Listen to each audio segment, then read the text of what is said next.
నమస్కారం, I witness న్యూస్కి స్వాగతం. హెడ్లైన్ చూద్దాం. ఈ నెల 24 నుంచి కేసీఆర్ బస్సు యాత్ర ప్రారంభం. జగన్పై దాడి కేసులో దుర్గారావును వదిలిన పోలీసులు. ఏపీలో 20వ రోజుకు చేరుకున్న సీఎం జగన్ బస్సు యాత్ర. రాష్ట్రంలో కాంగ్రెస్ పార్టీతోనే రాజన్న పాలన సాధ్యమని పెందుర్తి కాంగ్రెస్ ఎమ్మెల్యే అభ్యర్థిగా పిరెడ్డి భగత్ అన్నారు. పెందుర్తి ఎమ్మెల్యే అభ్యర్థిగా నామినేషన్ దాఖలు చేశారు. గోపాలపట్నం తన నివాసం నుండి భారీ ర్యాలీగా బయలుదేరి పెందుర్తి ఎంఆర్ఓ ఆఫీసుకు చేరుకుని నామినేషన్ పత్రాలను రిటర్నింగ్ అధికారి శేషశైలజకు అందజేశారు. నామినేషన్కు ముందుగా సమావేశం ఏర్పాటు చేశారు. ఈ సందర్భంగా మాట్లాడుతూ రాష్ట్రంలో రాజన్న పాలన రావాలంటే కాంగ్రెస్ పార్టీకి ఓట్లు వేయాలని ప్రజలను కోరారు. ఏపీ కాంగ్రెస్ పార్టీ అధ్యక్షురాలు వైఎస్ షర్మిల రాష్ట్రంలో కాంగ్రెస్ పార్టీ శ్రేణులు కొత్త ఉత్సాహం వచ్చిందని అన్నారు. ఎన్నికల్లో కాంగ్రెస్ పార్టీ అభ్యర్థులు గెలిచి అసెంబ్లీలో అడుగుపెడతారని ఆయన అన్నారు. పెందుర్తి బరిలో ఉన్న ఎన్డీఏ కూటమి అధికార వైఎస్ఆర్ పార్టీ అభ్యర్థులు అవినీతి ఆరోపణలతో కూరుకుపోయారని విమర్శించారు. ఆంధ్రప్రదేశ్ అభివృద్ధి కాంగ్రెస్తోనే సాధ్యమని ప్రజలు ఆలోచించి తనకు పెందుర్తి ఎమ్మెల్యేగా అవకాశం ఇవ్వాలని ఓటర్లను కోరారు. ఆ సమస్యలు తీర్చేది కాంగ్రెస్ పార్టీ అని మీకు తెలియజేసుకుంటూ, పెందుర్తి నియోజకవర్గాన్ని చూస్తే,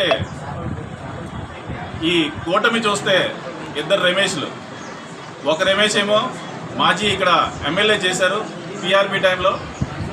ఆయన ఎమ్మెల్యే పదవి అయిపోయిన తర్వాత ఆ రోజు ఈవేళ వరకు పెందుర్తిలోకి రాలేదు. మళ్ళీ ఇప్పుడు ఓటు అడగడానికి వస్తున్నారు. మీరందరూ గమనించాలి. అలాగే ఆంధ్ర విజయ్ మాల్యా అటువంటి సీఎం రమేష్ గారు, ఇంకో రమేష్ గారు, ఆయన ఎన్నికలకి వస్తారు, మళ్ళీ మనకు కనిపించరు. అందుకోసమని మీరందరూ ఆలోచించుకొని కాంగ్రెస్ని ఆదరించాలని నేను విజ్ఞప్తి చేస్తూ థ్యాంక్ యూ.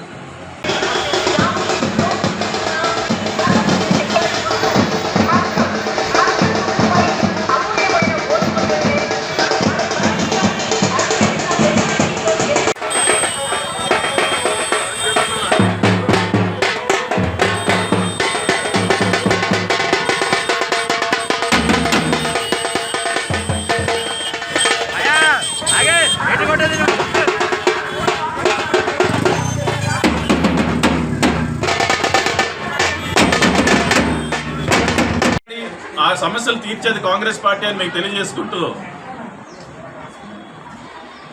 పెందుర్తి నియోజకవర్గాన్ని చూస్తే, ఈ కూటమి చూస్తే ఇద్దరు రమేష్లు. ఒక రమేష్ ఏమో మాజీ ఇక్కడ ఎమ్మెల్యే చేశారు పిఆర్పి టైంలో. ఆయన ఎమ్మెల్యే పదవి అయిపోయిన తర్వాత ఆ రోజు ఈవేళ వరకు పెందుర్తిలోకి రాలేదు. మళ్ళీ ఇప్పుడు ఓటు అడగడానికి వస్తున్నారు. మీరందరూ గమనించాలి. అలాగే ఆంధ్ర విజయ్ మాల్యా అటువంటి సీఎం రమేష్ గారు, ఇంకో రమేష్ గారు, ఆయన ఎన్నికలకి వస్తారు, మళ్ళీ మనకు కనిపించరు. అందుకోసమని మీరందరూ ఆలోచించుకొని కాంగ్రెస్ని ఆదరించాలని నేను విజ్ఞప్తి చేస్తూ థ్యాంక్ యూ. నంద్యాల జిల్లా డోన్ పట్టణంలోని వైఎస్ఆర్సీపీ కార్యాలయంలో మంత్రి బొగ్గన సమావేశం నిర్వహించారు. ఈ సందర్భంగా మాట్లాడుతూ డోన్ నియోజకవర్గం టీడీపీ అభ్యర్థి కోట్ల ప్రెస్ కాన్ఫరెన్స్ పెట్టి ఎక్కడో ఏమో యాక్సిడెంట్ జరిగితే అది నాకు సంబంధించిన కారని ఆరోపణ చేయడం ఎంతవరకు న్యాయమన్నారు. రాజకీయ అనుభవం ఉన్న వాళ్ళు ఏమైనా మాట్లాడేటప్పుడు ఏం జరిగిందని నిజానిజాలు తెలుసుకుని మాట్లాడాలని మంత్రి బొగ్గన ప్రశ్నించారు. ఈ కార్యక్రమంలో నాయకులు పాల్గొన్నారు. తెలుగుదేశం ఎమ్మెల్యే అభ్యర్థి కోట్ల సూర్యప్రకాష్ రెడ్డి గారు ఒక ప్రెస్ కాన్ఫరెన్స్ పెట్టి ఏదో ఎక్కడో యాక్సిడెంట్ జరిగిందని, ఆ యాక్సిడెంట్ నాకు సంబంధం అని, ఏదో మా పని మనుషులు పూర్వమని అన్నారని, ఎవరో సూసైడ్ చేసుకున్నారని. ప్రకాష్ రెడ్డి గారు, మీరు సీనియర్ కదండి, మీరు సీనియర్, దాదాపు 75 ఏళ్ళు దగ్గర. మీరు ఏదన్నా కానీ ఒక రిపోర్ట్ మీ నోటీస్కి వచ్చినప్పుడు మీరు దాన్ని జాగ్రత్తగా స్టడీ చేసి నిజాలేమని చెప్పి కనుక్కొని మాట్లాడాలి. కానీ ఏది కనుక్కోకుండా ఎక్కడో ఏమో పేపర్లో ఎవరో ఏదో రాసినారని చెప్పి పేపర్ క్లిప్పింగ్ చూసుకొని ప్రెస్ కాన్ఫరెన్స్ అడ్రస్ చేస్తే, నిజం చెప్పాలంటే అనుభవం ఉన్న రాజకీయ నాయకులు, అంటే ఎస్పెషల్లీ మంత్రి పదవులు అట్లా చేసిన వాళ్ళు ఎప్పుడు కూడా ప్రెస్ కాన్ఫరెన్స్ పెట్టే ముందర 1-2 సార్లు ఫ్యాక్ట్స్ కనుక్కుంటారు. ఎందుకంటే ఫ్యాక్ట్స్ కనుక్కోకుండా ఊరికనే మాట్లాడితే అది నానా పులివచ్చ కథ టైప్ అయిపోతుంది. మనం ఒక బాధ్యత గల పోస్టులో ఉన్నప్పుడు ఎప్పుడైనా కానీ మనం ఏం మాట్లాడినా కూడా దాని వెనకాల నిజాలేమి అనేది ఖచ్చితంగా మనకు ఎవరో ఊరికే చెప్పి మనం ఏదో చెప్పిన మాటలు విని మనం మాట్లాడేది చాలా పొరపాటు. ఒకసారి పబ్లిక్ మనం మాట్లాడే దాని మీద నమ్మకం కోల్పోతే మళ్ళా రాదు. ఎమ్మిగనూరు కేంద్రంలోని టీడీపీ కార్యాలయంలో టీడీపీ పట్టణ కార్యదర్శి దామా నరసింహులు సమావేశం ఏర్పాటు చేశారు. ఈ సందర్భంగా మాట్లాడుతూ ఎమ్మిగనూరు మాజీ municipal chairman Butta Rangaiah YSR party కార్యాలయంలో ప్రెస్ మీట్ నిర్వహించడం జరిగింది. ఆ ప్రెస్ మీట్లో కర్నూలు ఎంపీ సంజీవ్ కుమార్పై అసభ్య పదజాలంతో మాట్లాడడం చాలా విడ్డూరంగా ఉందన్నారు. తిక్క మాటలు మాట్లాడితే సహించేది లేదని హెచ్చరించారు. 4 కోస్తానని మాట్లాడారు. బుట్టా రంగయ్య నీవెంత పోటీ మగాడవో మాకు తెలుసు, నువ్వెంత నీ బతికెంతని అన్నారు. మాజీ మున్సిపల్ చైర్మన్ బుట్టా రంగయ్య వాళ్ళ పార్టీ ఆఫీసులో ఒక ప్రెస్ మీట్ నిర్వహించడం జరిగింది. ఆ ప్రెస్ మీట్లో కర్నూలు గౌరవ ఎంపీ సంజయ్ కుమార్ గారి గురించి అసభ్య పదజాలంతో మాట్లాడడం జరిగింది. రాజకీయ క్షేత్రంలో ఉన్నప్పుడు విమర్శలు అనేవి సర్వసహజము. అయితే ఆరోగ్యకర వాతావరణంలో విమర్శలు అనేవి ఉండాలా. వాళ్ళ నాయకుడు జగన్మోహన్ రెడ్డి గారు మాటలోనే ఇతరులు కూడా మాట్లాడుతున్నాడు. సంజీవ్ కుమార్ గారిని చిల్లర మల్లర మాటలు తిక్క మాటలు మాట్లాడితే నేలకు తెగ కోస్తానని చెప్పి ఆయన మాట్లాడడం జరిగింది. బుట్టా రంగయ్య, నువ్వు ఎంత పూట మోగాడు మాకు తెలియదా? నేలకేసేంత కోసేంత మునగడివా నువ్వు? ఒకసారి నీ చరిత్ర గురించి ఎమ్మిగనూరు ప్రజలకు తెలుసు. మళ్ళీ ఒకసారి నేను గుర్తు చేస్తా. కొన్ని కళ్యాణమంటపము అధ్యక్షుడిగా ఉండి కొన్ని కళ్యాణమంటపాన్ని వ్యభిచార అడ్డాగా, తాగుబోతుల అడ్డాగా మార్చి 14 సంవత్సరాల మైనర్ బాలిక మీద నువ్వు లైంగిక దాడి చేస్తే ఆ రోజు ఉన్నటువంటి పోలీస్ అధికారి నీ మీద ఫోక్ చట్టం కింద కేసు నమోదు చేయడానికి రంగం సిద్ధం చేసినప్పుడు ఎమ్మెల్యే కేశవరెడ్డి గారు అడ్డుపడి మా పరువు పోతుందని చెప్పి ఆ కేసు నుండి కాపాడడం జరిగింది. ఆ రోజు టీవీ ఇతర కొన్ని ఛానల్లో స్క్రోలింగ్ వచ్చింది. 1-2 పేపర్లో కూడా న్యూస్ రావడం జరిగింది. నెలకు ₹1,00,000 జీతం తీసుకొని మురళికి ఏమైనా సాయం చేశారా మీరు మీ పార్టీ తరఫున? మరి సంజీవ్ కుమార్ ఏం చేసామని అడుగుతున్నావు. మేము చేస్తాం, మరి నువ్వేం చేసావు? నీ భార్య ఏం చేసింది? నీ ఎమ్మెల్యే ఏం చేశావు? కాబట్టి మేము దయచేసి ఒకటే చెప్తున్నాం, ఏదైనా కానీ విమర్శగా ఉండాలి. కానీ నాలుకలు తల్లు నష్టమైతే ఇక్కడ ఎవరు చూస్తూ ఉండేవాళ్ళు లేరు. అదేవిధంగా ఇంకొక విషయం, బుట్టా రంగయ్య గారు ప్రెస్ మీట్ లో కూర్చొని ఆయన పట్టణ అధ్యక్షుడిని పరిచయం చేసుకుని 33వ వార్డు కౌన్సిలర్ సోదరాన్ని పేరేమని అడుగుతున్నాడు. ఆయనేమో అధ్యక్షుడే, నీ కౌన్సిలర్ పేరే నీకు తెలియదు, నువ్వు నాయకుడువా? నీ ధ్యాస, నీ మనసు అమ్మాయిల మీద ఎప్పుడు ఏడైతుందా, మందు తాగుదామా, దీన్ని బతుకు ఇది నీ అనాకారం. నువ్వు రాజకీయాలు మాట్లాడతావా? సిగ్గు వస్తుందా? చేనేతకు మేము సిగ్గుపడుతున్నాం. ఎమ్మెల్యేలు చేనేతల పరువు తీసినటువంటి దౌర్భాగ్యుడివి, దరిద్రుడివి నువ్వు. గన్నవరంలో స్థానిక తహసీల్దార్ కార్యాలయంలో వైఎస్ఆర్సీపీ ఎమ్మెల్యే అభ్యర్థి వల్లభనేని వంశీమోహన్ సతీ సమేతంగా నామినేషన్ దాఖలు చేశారు. ఈ సందర్భంగా మాట్లాడుతూ వైఎస్ఆర్సీపీ ఎమ్మెల్యే అభ్యర్థిగా ఈరోజు నామినేషన్ వేయడం జరిగిందన్నారు. 3వసారి కూడా హ్యాట్రిక్ కొడతామన్న నమ్మకం ఉందన్నారు. బ్రహ్మలింగే చెరువు రిజర్వాయర్ పనులు 90% పూర్తయ్యాయని, కొన్ని ఆటంకాల వల్ల పనులు పెండింగ్లో ఉన్నాయన్నారు. గన్నవరం అసెంబ్లీ నియోజకవర్గం నుంచి వైఎస్ఆర్ కాంగ్రెస్ పార్టీ అభ్యర్థిగా నేను ఈరోజు నామినేషన్ ఫైల్ చేయడం జరిగింది. ఇంకొక సెట్ ఈ నెల 25వ తారీఖున నామినేషన్ ఫైల్ చేస్తాం.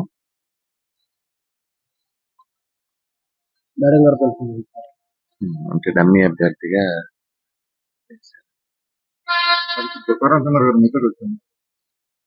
నేనే ఆయనతో కలిసి పనిచేస్తా. మీకన్నా అభ్యంతరమా? ఆయన నాకన్నా ముందు నుంచి వైఎస్ఆర్ కాంగ్రెస్ పార్టీ ఆయన అభ్యర్థిగా కూడా పోటీ చేశారు.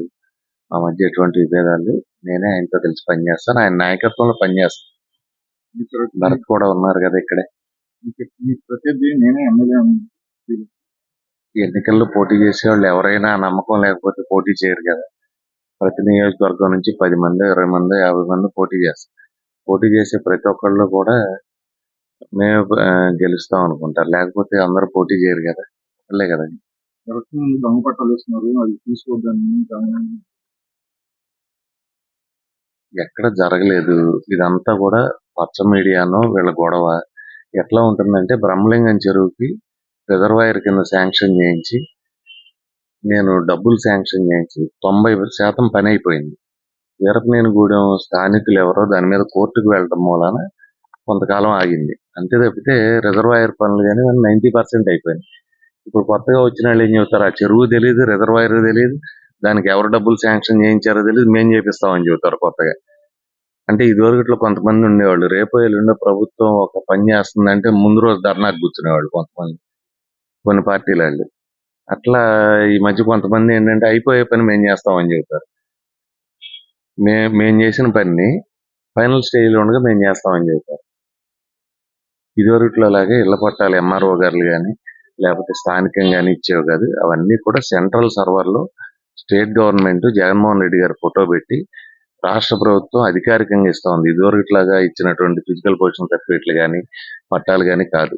అవన్నీ కూడా సెంట్రల్ సర్వర్లో ఉండి వాటికి ఆధార్ నంబరు, కేఆర్ఐ నంబరు, అట్లాగే లేఅవుట్ నంబరు అన్నీ కూడా ఎంటర్ చేసి వచ్చేవి. కాబట్టి అట్లా జరగటానికి అసలు ప్రసక్తి లేదు. గన్నవరం బాపులపాడు మండలాల్లో 12,600 ఇళ్ల పట్టాలు అంటే అర్హులైన వాళ్ళందరికీ కూడా రెడీగా ఉన్నాయి. ఎలక్షన్ కోడ్ రావటం మూలాన వాళ్ళు ఇవ్వలేకపోయారు. అధికారుల దగ్గర ఉన్నాయి, ఎన్నికల తర్వాత వాళ్ళు ఇస్తారు. సిద్దిపేట జిల్లా గజ్వేల్ మున్సిపల్ పరిధిలోని ఫంక్షన్ హాల్ ఏర్పాటు చేసిన బీఆర్ఎస్ పార్టీ ముఖ్య కార్యకర్తల సమావేశంలో మాజీ మంత్రి హరీష్ రావు, మెదక్ పార్లమెంట్ అభ్యర్థి వెంకట్రామరెడ్డి, ఎమ్మెల్సీ యాదవ్ రెడ్డి, మాజీ ఎఫ్టీసీ చైర్మన్ వంటేటి ప్రతాప్ రెడ్డి, మాజీ మార్కెట్ కమిటీ చైర్మన్ మాదా శ్రీనివాస్ పాల్గొన్నారు. ఈ సందర్భంగా మాజీ మంత్రి హరీష్ రావు మాట్లాడుతూ రాష్ట్ర ముఖ్యమంత్రి మెదక్లో మరోసారి మూర్ఖత్వాన్ని చాటుకున్నారన్నారు. ఎన్నికల్లో ఇచ్చిన హామీలను నిలదీస్తే ప్రశ్నలకు సమాధానం చెప్పలేక అసహనంతో మాట్లాడుతున్నారని అన్నారు. ఇప్పుడేమో గజ్వేల్ అభివృద్ధి ఇందిరాగాంధీ హయాంలో అయిందని అంటున్నారు. గజ్వేల్కు సిద్దిపేటకు రైలు తెచ్చింది కేసీఆర్, 3 యూనివర్సిటీలు తెచ్చింది కేసీఆర్. ఉద్దేశపూర్వకంగానే మాపై నిందలు వేస్తున్నారని అన్నారు. ఆ పాత రాతి యుగం మాటలు బంద్ చేసి కళ్ళు పెద్దవి చేసుకొని చూడు రేవంత్ రెడ్డి. మెదక్లో ఏం అభివృద్ధి జరిగిందో నీకు కనబడుతుంది. కాంగ్రెస్ ప్రభుత్వాలు మెదక్ను జిల్లా కేంద్రం చేయాలని కోరితే మీరు పట్టించుకోలేదు. కానీ కేసీఆర్ మెదక్ను జిల్లా చేసిండు. అద్భుతమైన కలెక్టరేట్ భవనం కట్టిండు, అద్భుతమైన ఎస్పీ బిల్డింగ్ కట్టిండు, జిల్లా కార్యాలయాలు కట్టిండు. నువ్వు వచ్చి ఇప్పుడు ఉన్న జిల్లా తీసేస్తా అంటున్నావు. జిల్లాలు ఎక్కువైనాయి, జిల్లాలు తీసేస్తా అంటున్నావు. అంటే మెదక్ జిల్లాను తీసేయడం కోసం నీకు మెదక్ ప్రజలు ఈ పార్లమెంట్ ఎన్నికల్లో నీకు ఓటేయాలా? గత ప్రభుత్వాలు సింగూరు జలాలు హైదరాబాద్కి అప్పచెప్పి మెదక్ జిల్లా ప్రజల నోరు కొట్టింది. కానీ కేసీఆర్ గోదావరి జలాలను, కృష్ణా జలాలను హైదరాబాద్కి ఇచ్చి సింగూరు జలాలను మెదక్ నిజామాబాద్ జిల్లా కాకపోతే నీ ఐహెచ్ చేసిండా? ఎవరు చేసిండ్రు? సింగూరు జలాలు మెదక్ జిల్లాకే దక్కాలనే దశాబ్దాల కలను నిజం చేసింది ఎవరు? కేసీఆర్ కాకపోతే. నీకు రాహుల్ గాంధీ బాయ్ అయిపోయిండు, మోడీ గారు బడే బాయ్ అయిపోయిండు. రాహుల్ గాంధీ ఏమో అదాని మంచోడు కాదంటాడు, నువ్వేమో అదాని ముద్దొస్తుందంటావు. అర్థమైతలేదా? ఇప్పుడు ఎవరితో దోస్తానే చేస్తున్నారు? వాస్తవాలు మాట్లాడు. అసెంబ్లీ ఎన్నికల ముందంటే రేవంత్ రెడ్డి పిట్టల దొరవలో మాట్లాడితే అప్పుడు పాపం ప్రజలు కొంతవరకు నమ్మిండ్రు. కానీ ఒక్కసారి మోసం చేయగలుగుతావు రేవంత్ రెడ్డి గారు, నువ్వు ప్రతిసారి మోసం చేయలేవు. ప్రజలను ఒక్కసారి అంటే మోసం చేయగలుగుతావు కావచ్చు. ఏదని బాండ్ పేపర్లు వంచి 9వ తారీఖు నాడు 2 లక్షల రుణమాఫీ. నిడదవోలు మండలం విఘ్నేశ్వరం, గోపారం గ్రామాల్లో ఎన్నికల ప్రచారాన్ని నిడదవోలు నియోజకవర్గ శాసనసభ్యులు శ్రీనివాస్ నాయుడు ప్రారంభించారు. ఈ సందర్భంగా మాట్లాడుతూ దేశంలోని ఏ రాష్ట్ర ముఖ్యమంత్రి చేయనంత అభివృద్ధి సంక్షేమ పథకాలను అందిస్తోంది వైఎస్ జగన్మోహన్ రెడ్డి ఒక్కరే అని తెలిపారు. కుల మత రాజకీయాలకు అతీతంగా లంచాలకు తావు లేకుండా పేదలకు అందిస్తున్న సంక్షేమ పథకాలు, చేసిన అభివృద్ధి పనులే వైఎస్ఆర్సీపీ పార్టీకి ఘన విజయాన్ని అందిస్తాయన్నారు. 2 ఓట్లు ఫ్యాన్ గుర్తుకే వేయాలని ఓటర్లను అభ్యర్థించారు.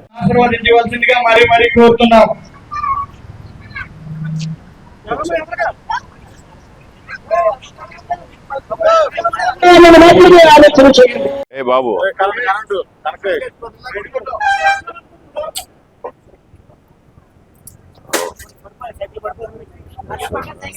Thank you.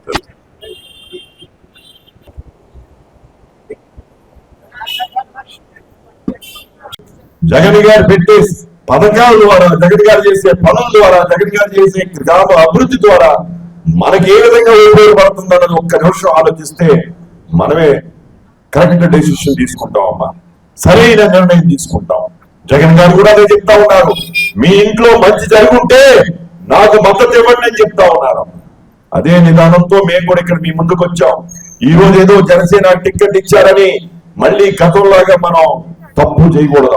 అభివృద్ధి కోసం నిరంతరం కృషి బడుగు బలహీన వర్గాలు చెప్పాలమ్మా నిలుస్తూ మన గతంలో గడప గడపకి వచ్చాను, అందరినీ కూడా కలిశారు.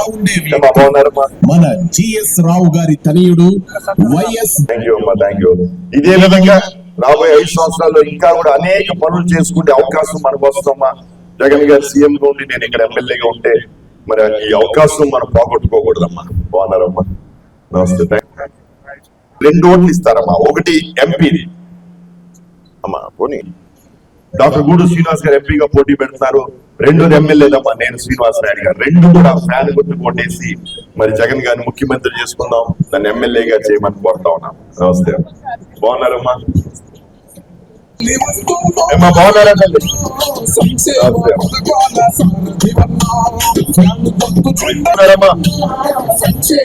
బాగున్నారా తల్లి? ఆచంట నియోజకవర్గం దొంగరావుపాలెం గ్రామంలో శెట్టిబలిజ కులస్తుల ఆత్మీయ సమావేశం జరిగింది. ఈ కార్యక్రమానికి అధ్యక్షులుగా జిత్తిక బాలయ్య, వైఎస్ఆర్సీపీ నియోజకవర్గం నాయకులు కౌరు సర్వేశ్వరరావు, జిల్లా బీసీ నాయకులు కోన హనుమంతరావు, పెచ్చెట్టి జేమ్స్, అగ్ని కులస్తులు పాల్గొన్నారు. ఈ కార్యక్రమానికి ముఖ్య అతిథిగా చింతపల్లి గురుప్రసాద్, బీసీ కులాల జేఏసీ రాష్ట్ర వర్కింగ్ ప్రెసిడెంట్ హాజరయ్యారు.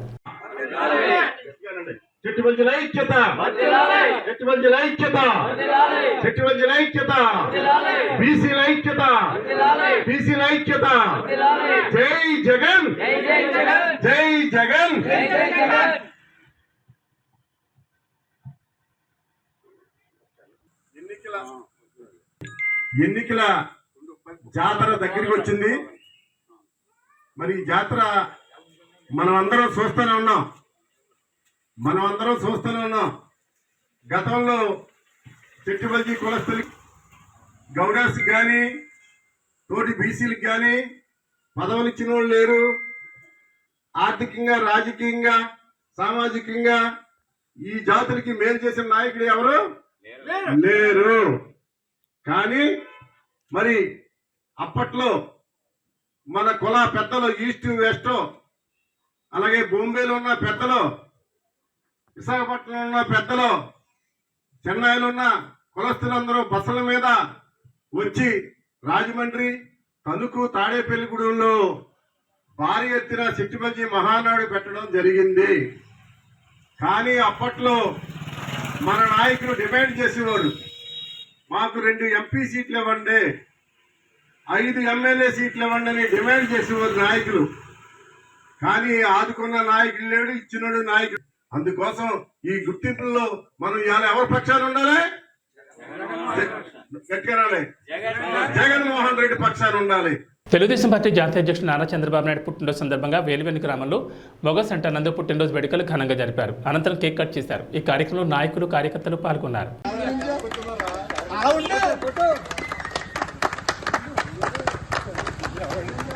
జై తెలుగుదేశం, జై తెలుగుదేశం, నాయకత్వం, జై తెలుగుదేశం, జై తెలుగుదేశం, జై తెలుగుదేశం, జై తెలుగుదేశం, యశరాగర్ నాయకత్వం, యశరాగర్ నాయకత్వం, యశరాగర్ నాయకత్వం, చంద్రబాబు గారి నాయకత్వం, లోకేష్ బాబు గారి నాయకత్వం.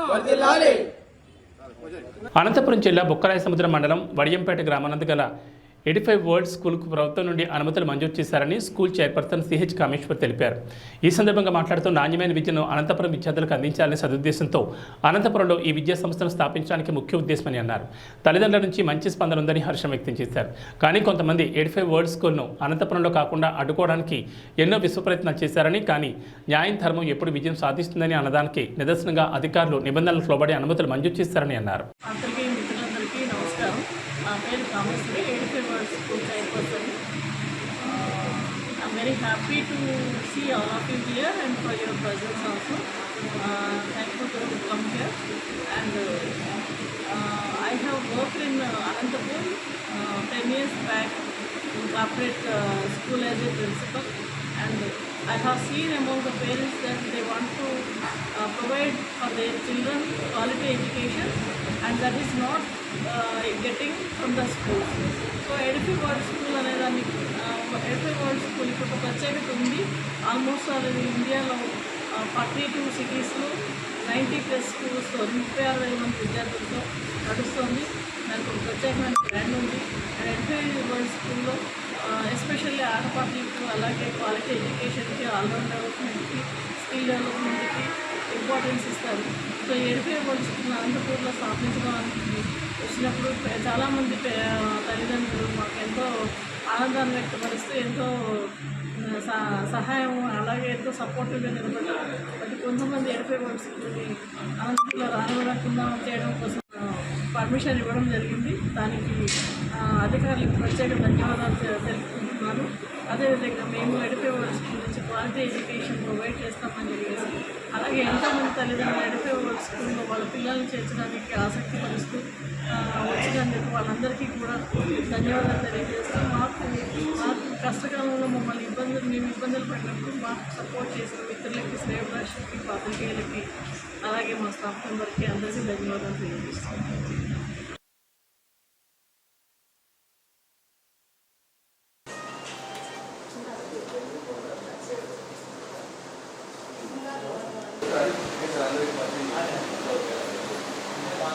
పాత్రికేయ మిత్రులందరికీ అభినందనలు. I'm very happy to see you all for your presence here, and also thank you very much for your coming and your presence and your support and all.